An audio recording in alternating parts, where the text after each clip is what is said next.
অন্য কিছু টাকার লোভে আমার যখন 17 বছর বয়স তখন আমার সৎ মা 40 বছরের এক লোকের সাথে আমাকে বিয়ে দিয়ে দেয়। বিয়েতে আমার বাবা প্রথমে মত দেয়নি, কিন্তু আমাদের আর্থিক অবস্থার কথা চিন্তা করে এবং আমার সৎ মায়ের চাপে পড়ে একসময় আমার বাবা ওই বিয়েতে সম্মতি দিয়ে দেয়। আমাদের পরিবারে কিছু সমস্যার কারণে ছোটবেলায় দেখেছি আমার বাবা মাকে আলাদা হয়ে যেতে। এরপর থেকে আমি আবার বাবার কাছেই মানুষ হই। আমার মা এই বাড়ি থেকে যাওয়ার 27 দিনের মাথায় আমার বাবা আরেকটা বিয়ে করে নেয়। আমার বাবার 3 মাস পর আমার মা অন্য একটা ছেলে দেখে বিয়ে করে ফেলে। এভাবে করেই তারা নিজেদের জীবন নিজেদের সংসার দুইজনে গুছিয়ে নিয়েছিল। এদিকে আমি খুব একলা হয়ে গেলাম। আমার আপন বলতে আর কেউ রইল না। আপন বলতে ছিল আমার এক দাদি। আমি আমার কষ্টের কথা একমাত্র আমার দাদিকে বলতে পারতাম। আমার চোখের জল আমার দাদির আঁচল দিয়ে মুছতাম। কিন্তু পৃথিবীর কি নির্মম পরিহাস দেখেন, আমার দাদিকেও আল্লাহ তাআলা নিয়ে যায়। অবশেষে আমার সুখ দুঃখ বলার সাথীটা বলতে আর কেউ রইল না। আমি আমার সুখ দুঃখ বলা দাদিটাকেও হারিয়ে ফেলেছি। এদিকে আমার সৎ মা একদমই আমাকে সহ্য করতে পারতো না। সবসময় চাইতো আমাকে বাড়ি থেকে যাতে তাড়িয়ে দেয়, আমাকে যাতে বিয়ে দিয়ে দেয়। তাই আমার সৎ মা সবসময় বয়স্ক লোক দেখে আমাকে বিয়ে দিতে চাইতো, যাতে আমার অবস্থা আমার মায়ের মতো না, আমার মায়ের মতো যেন আমাকে কেউ ছেড়ে না দেয়, যাতে বয়স্ক লোকের কাছে বিয়ে দিলে সে আমাকে কখনোই না ছাড়ে। তাই আমার বয়স যখন 12 বছর, 12 বয়স পর থেকে আমার সৎ মা বয়স্ক লোক দেখো আমাকে বিয়ে দেওয়ার জন্য। শুধু বয়স্ক লোক না, সাথে টাকাও দেখতো। যার অনেক টাকা আছে এবং বয়স্ক, তিনি এরকম লোক দেখে আমাকে বিয়ে দিতে চাইতো।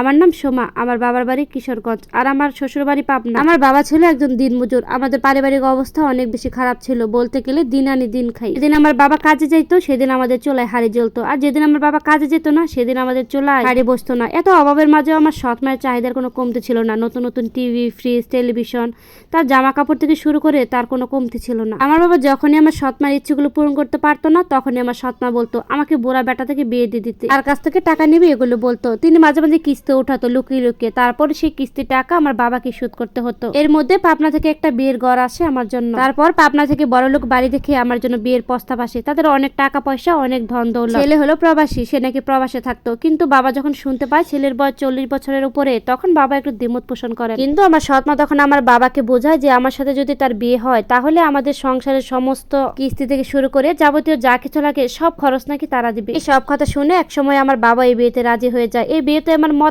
আছে কিনা, আমার কি সিদ্ধান্ত, তারা একবার জানতেও চায় না। এদিকে আমার বিয়ের সমস্ত খরচ তারাই বহন করে। আমার হাজবেন্ড যদি সময় মতো বাংলাদেশে এসে বিয়ে করতো তাহলে আমার মতো তারও একটা মেয়ে থাকতো। এরপর তারা যে যে কথাগুলো দিয়েছিল সব কথাই রেখেছে। বিয়ের আগে বাবাকে অনেকগুলো টাকা, আমার জন্য সোনা গয়না থেকে শুরু করে অনেক দামি দামি জিনিস পাঠিয়েছে। আর আমাকে সোনা গয়না দিয়ে এত সুন্দরভাবে সাজিয়েছিল, দেখে মনে হচ্ছিল একটা জীবন্ত পুতুল।